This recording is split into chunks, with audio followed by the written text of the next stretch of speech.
Good evening, Salem Tabernacle. This is Pastor Bill Dandreano, and welcome to a soggy Monday evening, yet a Christmassy Monday evening at the Dandreano household.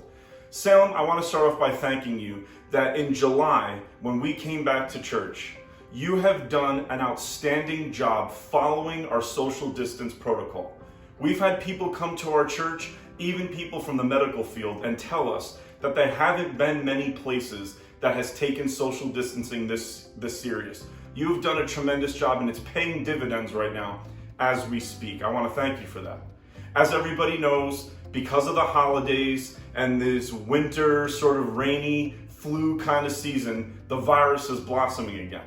We've had a few possible exposures within the Salem family, and even we have a possible COVID exposure in the last 14 days at the church. All social distancing has been followed, and the Department of Health is not telling us to do this. The government is not telling us to do this. The local government is not telling us to do this. But I believe as a pastor, when you make a decision, it's always good to reevaluate with your leaders and your staff that has expertise. And so the people that work in the medical field at Salem have been so helpful to us, our elders, our deacons, and we all believe right now that the best move is to go back to having Sunday services that are virtual only until about the second or third week in January. This allows the blooming of the virus during the holidays to kind of settle down, and it gives us a chance to see what's going to happen moving forward with the virus. But we believe that safety is paramount at Salem. I want to tell you a quick story. Yesterday, 10 minutes before the second service began, I noticed that there was hardly anybody there at all for the second service. I prayed, and the Holy Spirit, I believe, gave me a very crystal clear revelation. I walked into the sanctuary, I gathered the worship team around me, and I said, there's a chance in the next few weeks that we're going to be going virtual only on Sundays, which means you'll be in this room, but nobody will be here. We'll just be broadcasting live. So let's use this service without a lot of people to practicing the presence of God without the people. We feed off of you so much, Salem. We feed off of you so much as a preacher, as worship leaders. We feed off of you so much. And so we had a Sunday where we were able to practice being passionate and being in God's presence without a lot of people there. Well, let me tell you, it was one of the most electric, spirit-filled services we've had in the calendar year of 2020. And we believe that the Spirit gave us the green light that even if no one's in the room, even if everyone is just watching virtually, that the Spirit can move in a mighty way. Stephanie, our worship leader, John, our music director, and their amazing worship team, they are so deeply capable of allowing the presence of God to flow through them, right through your TV, right through your phone, right through your tablet, into your home. And so starting this coming Sunday, our services are going to be at 10 a.m. You're going to be able to watch them live on YouTube, Facebook, and the Salem Tabernacle website. And that's going to be until about the second or third week in January. Every Sunday, 10 a.m., Facebook, the Salem website, and YouTube.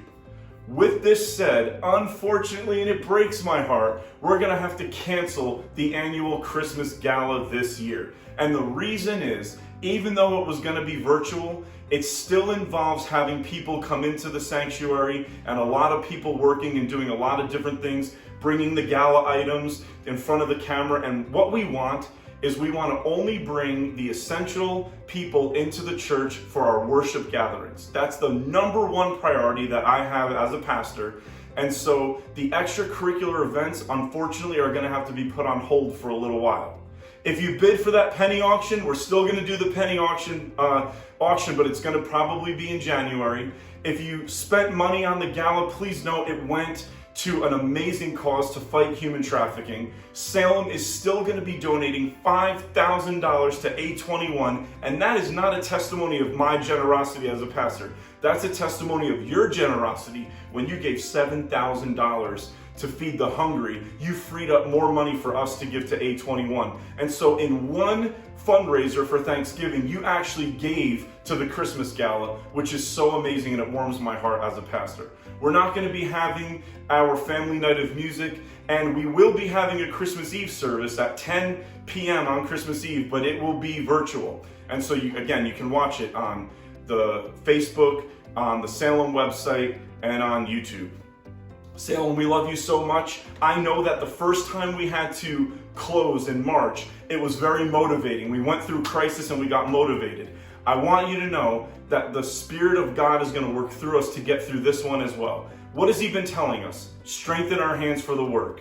What has He been telling us? This year is going to be a year of waiting and rebuilding. What has He been telling us? He's been telling us that we need to live with grace and peace, flexibility and hope. And so we need to exercise that right now. Reach out to each other. Reach out, text, FaceTime, Facebook. Reach out to people. Your deacons are going to be reaching out to you. Your elders are here for you. Call the church office. We can find ways to have appointments. We're not going anywhere. We're just living in the times as a prophetic witness that we want to be safe and we want people to experience the presence of God. On Sunday mornings, gather your family around the TV. Make it different.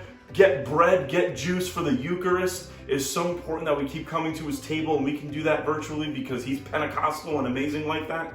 Salem, this can be a wonderful experience for us. We're here for you. And I also want you to know that every Wednesday night during Advent, I'm going to be doing with my wife Jacqueline and my daughter Sophia, we're going to be doing the Advent Candle Liturgy. So if you haven't done it yet, it's okay. And if you have done it already for Monday, we're going to do it again every Wednesday night. We're going to light the Advent candles. We're going to pray the prayers and do the liturgy. And I probably won't sing the Christmas carols though, because nobody wants to hear that. We don't want to ruin Christmas. But we're going to do that on Instagram, Facebook, and YouTube. So Wednesday nights will be Instagram, Facebook, and YouTube. Sunday mornings are going to be live from the sanctuary, and that's going to be YouTube, the Salem website, and Facebook. I'll be sending out emails for all of this. We're going to walk you through it. Make sure people are checking their emails. Salem, we love you so much. You are an amazing church. This too shall pass. We're going to get through it, but may God strengthen our hands for the work of rebuilding. I love you with all my heart. Grace and peace. Happy Adventing.